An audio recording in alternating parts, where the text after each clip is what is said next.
Oh, it turns out if you have enough of it, you can gargle with it. Hi! Yes, this is still happening, despite public demand.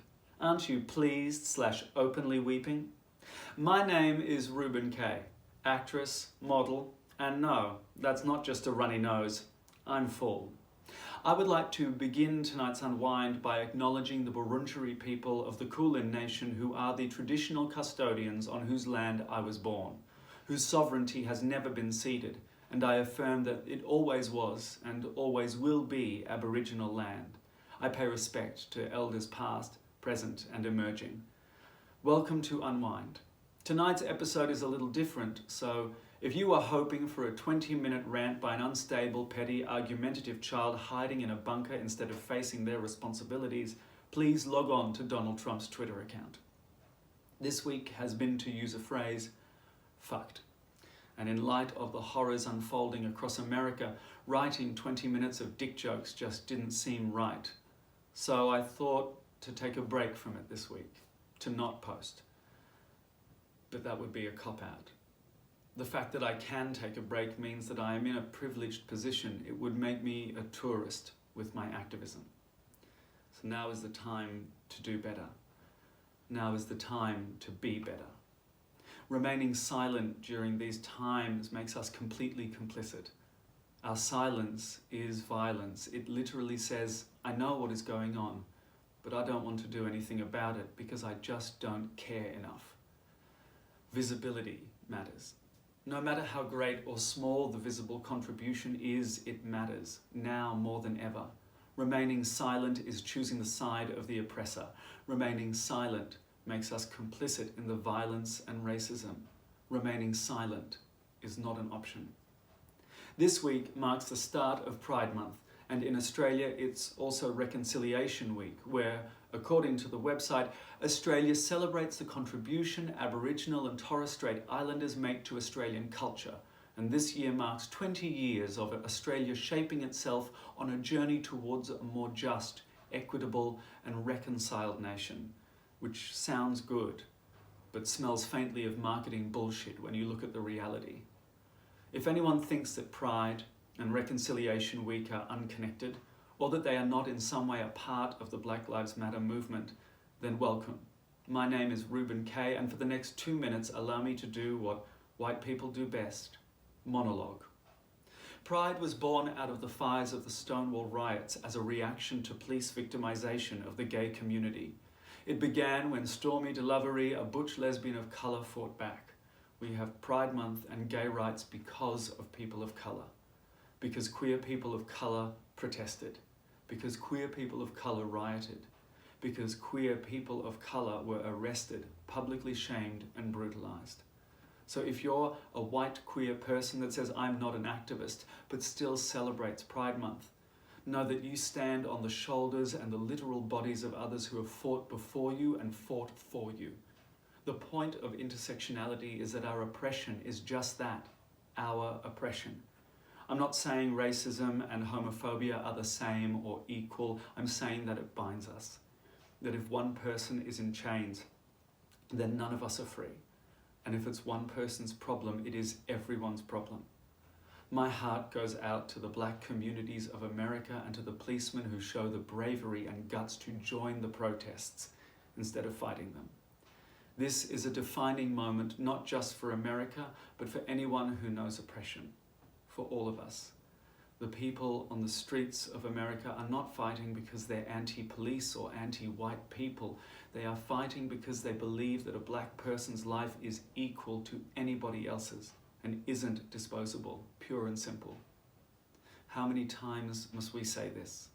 Black lives matter. The safety of black people matters. And posting once about it, not doing your homework before you do, and thinking that activism is a passive activity is not helping. It doesn't take long to do some reading, ask questions, talk to people about this, keep the conversation alive, and respect that it is not your black friend's duty to educate you. Educate yourself.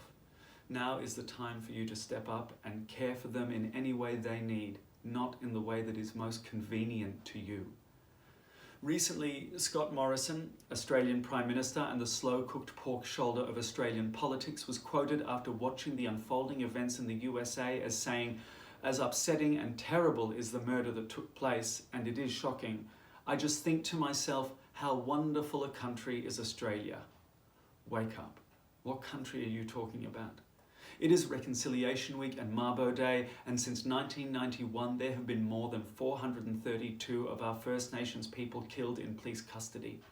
I say more than because that is a conservative estimate, as no official count has been made by the government and no police have ever been held accountable. None. Zero. For every 100,000 First Nations people in Australia, 2,500 are in prison. That is a staggering statistic. Australia has its own weight to bear in this matter and its own debts to pay. Our First Nations people are still killed by our police, by our lack of care and our lack of support to protect the communities we wiped out. For our Aboriginal and Torres Strait Islander communities, naming the deceased can be complicated for cultural reasons, and there are over 500 different language groups, each with their own protocols. But the names absolutely belong with the names of Eric Garner, Trayvon Martin, Aaron Bailey, Jamar Clark, Mary Trujillo, George Floyd. So pride, Australia's relationship to its First Nations people and Black Lives Matter are inextricably linked. We are bonded together by our pain, and that means when one of us needs support, we stand together. We stand side by side, or if needed, we shield one another, because it wasn't that long ago, it was a policeman's knee on the neck of a white gay man. Now, I may be just a beak stapled to a face, sitting in front of a stolen ring light, asking you to love me, but even I, the unchecked ego of Mordor, know that this is not a time for me to take up space.